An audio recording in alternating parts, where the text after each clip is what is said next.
Pumunta kaming palengke, dito kami dadaan sa shortcut. Pag dini kami dumaan, mas malapit ang palengke din eh. Kaya lang, baha pala. Tawagin ko yung tropa ko dito sa tabi. Papaalalay kami dito sa sa pagtawid. Parinay, tumawid dito tol. Malakas yung agos. Mahirap tumawid. Kaya nga kita niyajakag. Sige boy, una ako, sa likod ko ikaw, ha?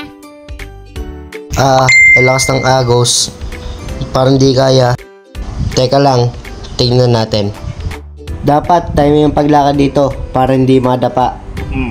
Ang labo pa ng tubig. Hirap tawid dito. Paano kung babaeng tatawid dito? Kaya nila?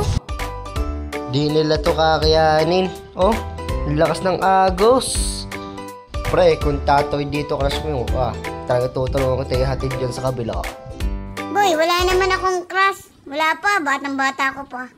Sus, nililigawan mo nga dati si Kachayong. Pagkatanda na noon, ano ka naman? Magkaibigan naman tayo. Isikreto naman natin yun.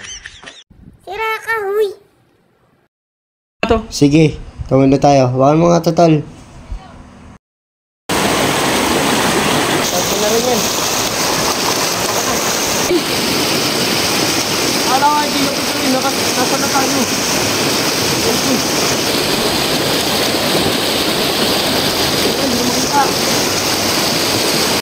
Dito din kami nadaan papasok, pupuntang school.